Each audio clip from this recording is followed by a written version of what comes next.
World of China. So this is the furthest part away. I'm sweaty, it's hot, it's steep. See the steep hills up there? But it's worth it because there's little to no hawkers here, so you pretty much just got you and a bunch of whiteys. We've got a bunch of Americans following us, which they're a bit obnoxious. They're actually doing it barefoot. So far China's been awesome. This is a tick of the box, one of those must-do things, and yeah, happy to be here. Okay guys, so what just happened?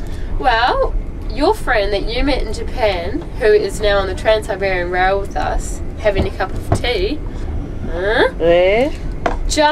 I was asking him where he's going to travel through the world, and he said he's going to New Zealand, my country, North Island, my island, and then I asked whereabouts, and he said Waihi. I'm from Waihi, that's my hometown, and he found a letter in a bottle, and it was in the ocean for 9 years, and it's just crazy because Waihi has a population of maybe 2, 3, 4, 5,000 people. It's very small. Is it a tourist town? Do most people Hell go no. there? It's something that you pass through. Yeah. It's not a tourist town. And where did the bottle come from? The Rob Roy Hotel, which is a crap pub on the corner. So Kenta, what do you think of the whole situation? Oh, I cannot believe it. Amazing. And he's going to stay with my mum. Yeah. Your mum would love that. I should be stoked. Kenta, 3 years ago, when he found the message in the bottle.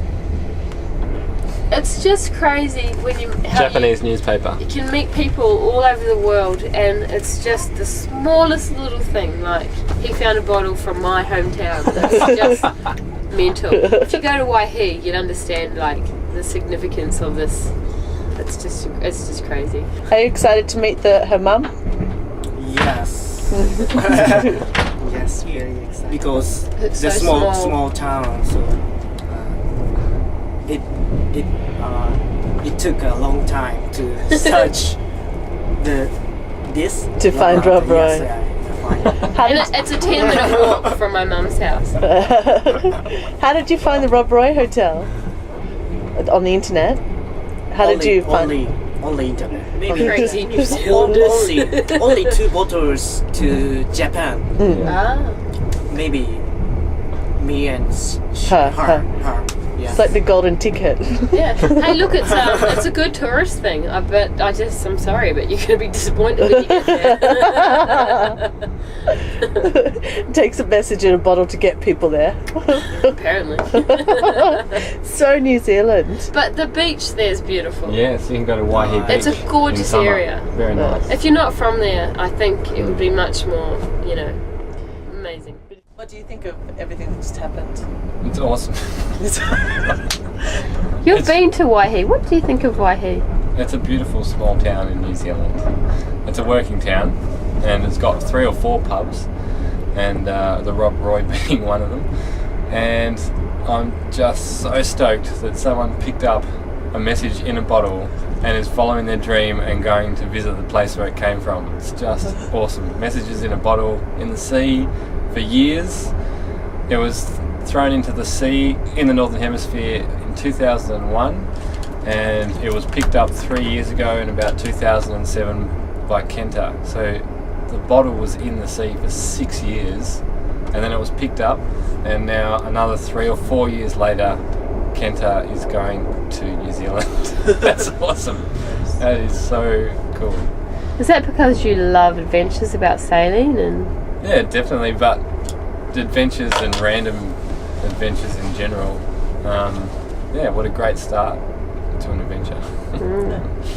Is that the reason why you're travelling, Kenta? Is the reason for this trip, is it the message in the bottle?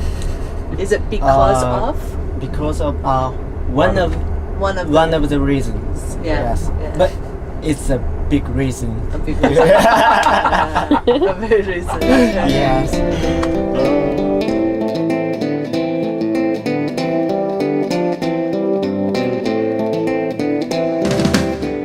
I'm Maurice. And you're from Chile? From Chile. Now, I know you've been living in China for the past year, and you've been studying acupuncture. No, Chinese language. Chinese language, and you'll study acupuncture next. Next. You've been living in a smaller town, a smaller Only city. 11 million. Yeah, only 11 million. Yeah. So that's quite small. Quite small. What's the biggest part of China that you've taken away so fast? Why do I travel?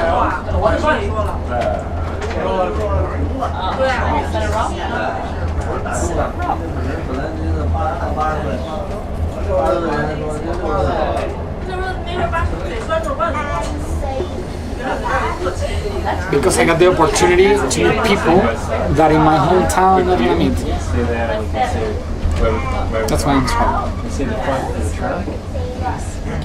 When you understand that the people from China, all the stuff they do is because the reason why, different from our reasons why.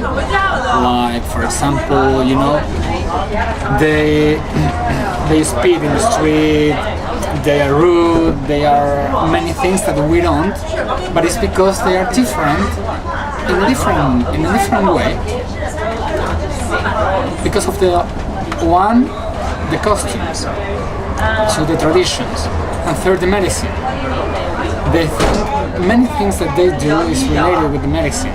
So the medicine, the way they see that is different from the way we see that. So when you understand that, you start to, you know, like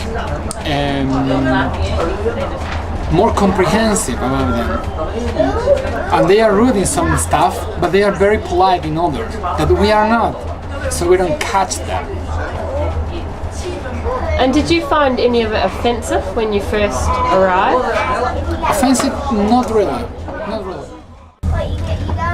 Yeah, I want to know why, what's your worst experience traveling? Worst experience? Worst experience. I'd have to say at the time there's been a lot of bad experiences, and because I was there and I was living it, it was hard, it was a language barrier, maybe things weren't working. But always when I come home, they become glorified travel stories. Always when you look back on them, they were difficult. But I can honestly say that in all of my travels, there was never one moment that I thought was really terrible, it was really bad. Regret about it? Nothing, because all of it was part and parcel of being in the travel, traveling and that, so at the time it's horrible, but afterwards it's fine. You think it's like life? Yeah, I guess so, like you get through it, and it's a really awesome experience. I've got to stop saying awesome, but it's such a... Can you give us an example of one of the worst experiences at the time? Well, I went to Southeast Asia when I was 19, so over 10 years ago now, or nearly 10 years ago now. And it was my first trip away. It was me and two other girls, and we went to Vietnam. And Vietnam was very, very hostile. They didn't speak the language. They just wanted our money. And it was the first time I experienced racism, because being a white female from Australia, I'm basically at the top of the chain. I am. I don't have prejudice. People, I live in a comfortable life. I've never experienced that. So Vietnam was the first experience I got of racism, which was, at the time it was horrible. But in retrospect, I'm glad that I was able to experience racism, because it's good to be on the other side and to understand how other people feel when they're the minority, So in that, it was a learning experience. But I was attacked in Vietnam. So some guy tried to attack me, and it was long and winded kind of situation, but by the end we'd had enough of Vietnam. They were rude, they were racist, they were ripping us off for money, and at the end I got attacked. But in retrospect, after I was out of Vietnam, I don't have any hard feelings, and I don't see it as a bad experience. I see it as a valuable lesson and understanding of other cultures. So, yeah, that's my story.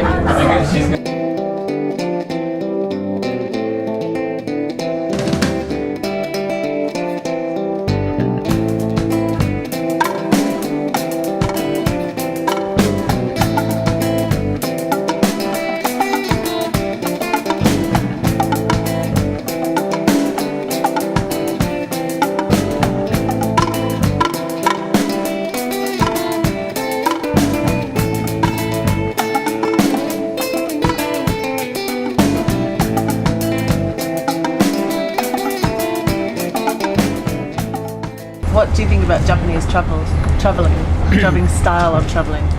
Style. I don't like it, but it is very safety for cannot speak English. For the people cannot speak English or older people. For older people, it is much safety than travel ourselves. Maybe they can see the surface of countries. Cannot see the deep culture of the country. I want to see that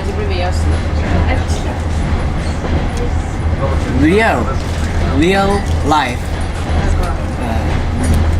real people, real nature, real problem. I want to see the real, not surface, more deeper.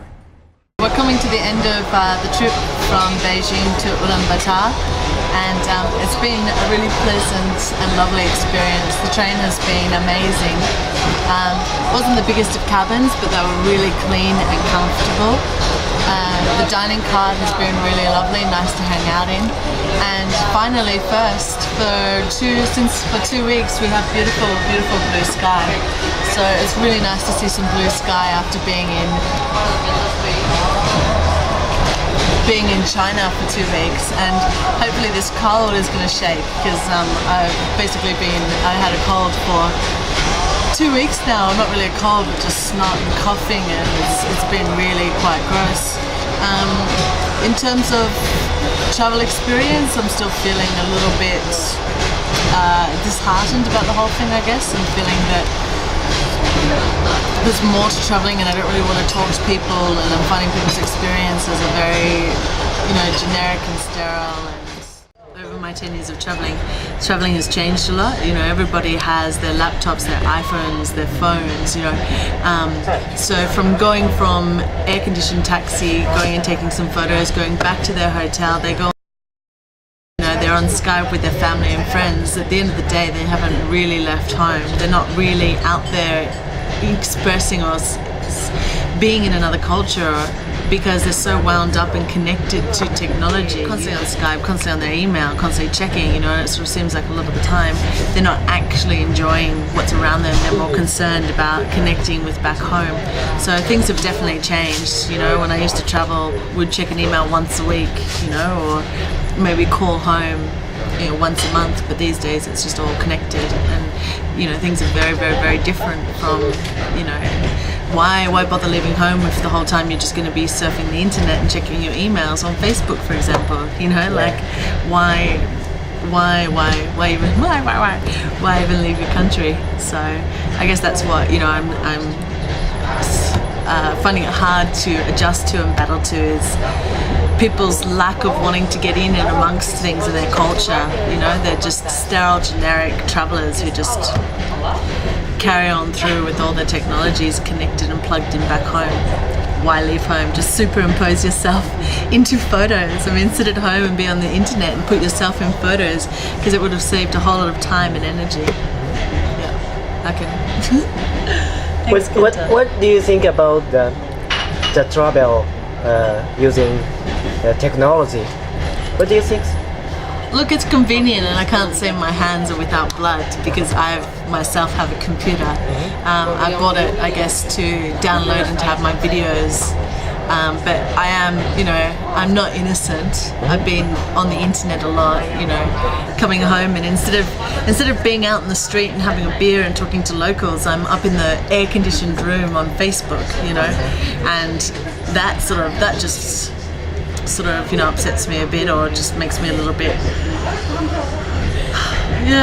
I don't know, I'm finding it a little bit pointless, why am I even in this place when I'm not really out there experiencing it like I used to. I'm just, yeah, finding it a bit difficult at the moment to be travelling, but, you know, I think in time it should be okay.